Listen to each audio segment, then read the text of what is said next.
Hello and welcome to the channel everyone. Don't be a stranger and click that subscribe button and be a part of the family so you don't miss out on any future Forza Horizon 5 content here on our channel. And with that being said, welcome to this two-part video guide where I explain to you how to upgrade and tune your cars in Forza Horizon 5.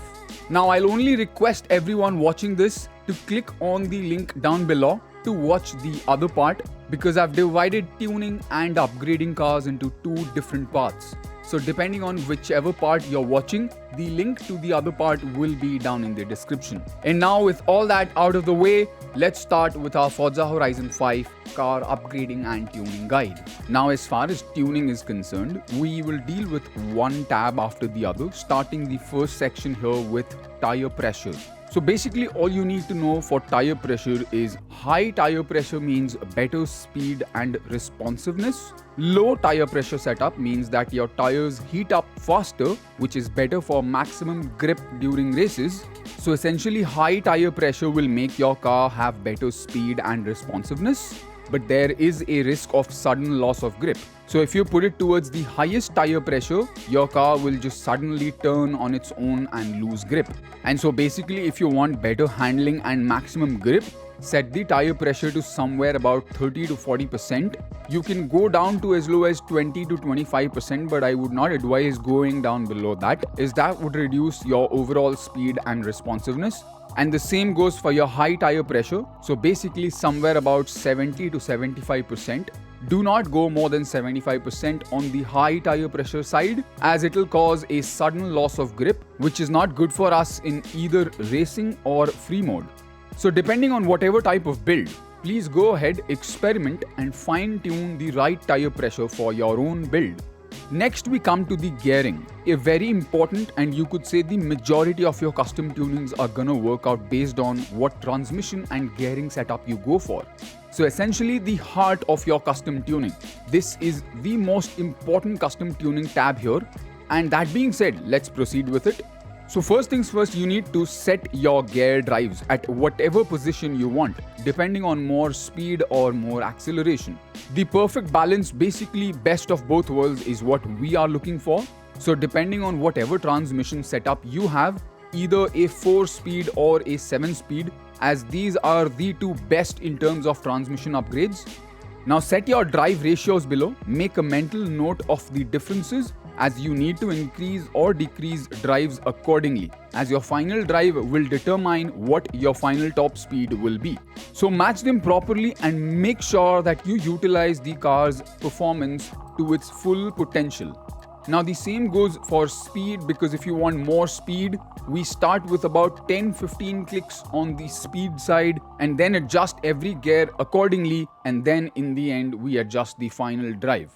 Now keep in mind, always increasing this towards the speed will essentially necessarily not give you more speed every time, because you might be underperforming the car's final drive. So make sure that you utilize the full potential once you're done with gears in the final drive section.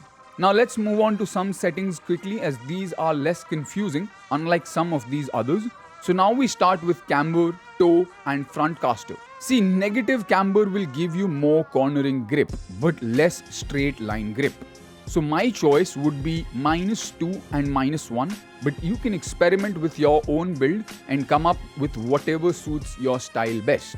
Again, remember, do not overdo either or, as this will make the car unstable and prone to more oversteer.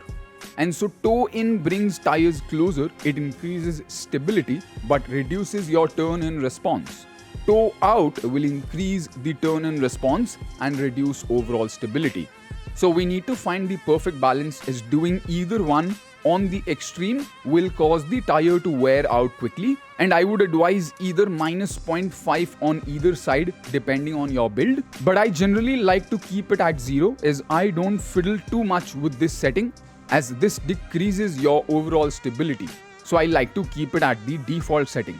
Now the same goes with your front caster, and I always keep it at default, as lowering or increasing it causes the car to destabilize and lose control. Front caster seems to be a good thing to have, as it adds negative camber only while turning, which improves your cornering without having to sacrifice straight line stability. So like I said, with most cars, you should be good with the default settings here. Only change these settings and fine tune them if you're going for a very specific build. Now next we move on to the anti-roll bars, springs and damping section, as they're all related to each other, so we proceed ahead with them one by one quickly. So you see, anti-roll bars add extra stability while cornering. Basically, more softness reduces oversteer and stiffness increases your oversteer. But it helps maintain the car while cornering and helps it by not swaying in the opposite direction and cause the car to lift off of the ground. So a perfect combination of both, depending on whatever tune. Basically, drag setups have less stiffness and tires with more cornering will have more stiffness. But either or on the extremes can be bad. So again, like I said, the perfect balance of both worlds is what we need.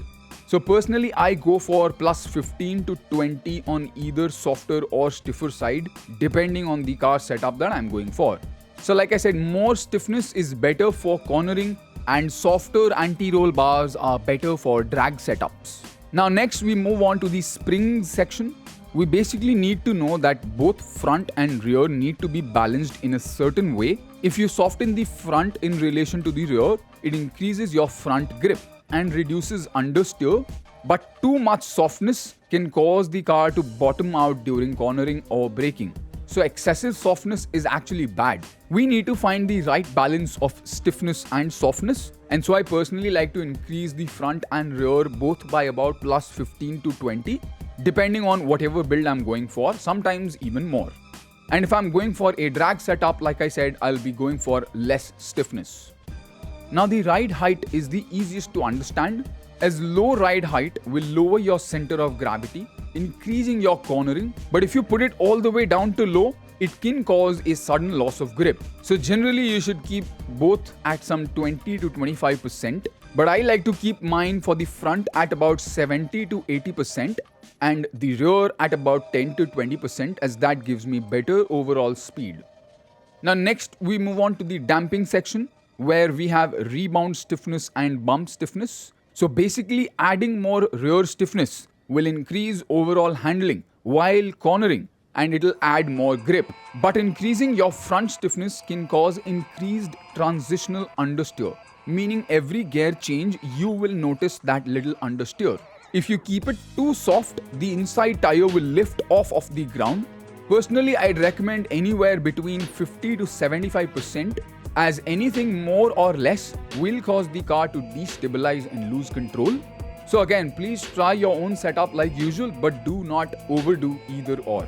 Now finally we move on to the aero section. Very straightforward. More speed is more speed and more cornering is more cornering. Essentially how air flows below your car is determined by this. Too much on the cornering side will decrease your max speed by a significant amount. So whatever your preferred choice, but for both I like to keep them maxed out towards speed, especially for free mode cars.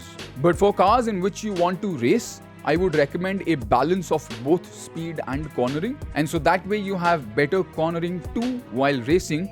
But to maximize the car's full potential and performance, we have to go all the way down to speed on both front and rear aerodynamics. Now we're on to our second last section, braking. I like to keep braking at about 50% balance on both front and rear, as I always upgrade my cars to all-wheel drive. That being said, I always keep my braking force at somewhere about 125 to 150%, as that helps my tires lock on quickly with excessive force and gives me better braking response. You can try your own setups, but please do not overdo braking balance, as either or will cause the car to spin out during heavy braking. And now last but not the least, differentials. Now a very important pro tip, just in case someone didn't know, drift differentials are better than race differentials, and they give you a slightly better acceleration and launch compared to the other differential setup. So I always go for the drift differential.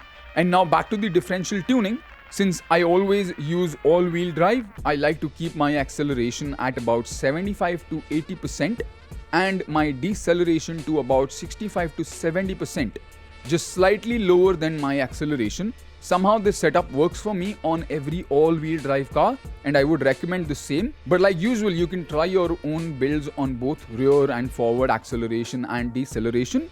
And for the balance, I always keep it at 60%. Sometimes I go down to about 55 or 50% if it adds better acceleration or better speed. But usually the balance for all-wheel drive cars I keep is at the default 60%. Now for everyone watching this part, I hope this guide helps you out in both tuning and upgrading your cars. And with every upgrade and tune we put, we essentially change the way the car can perform by a lot.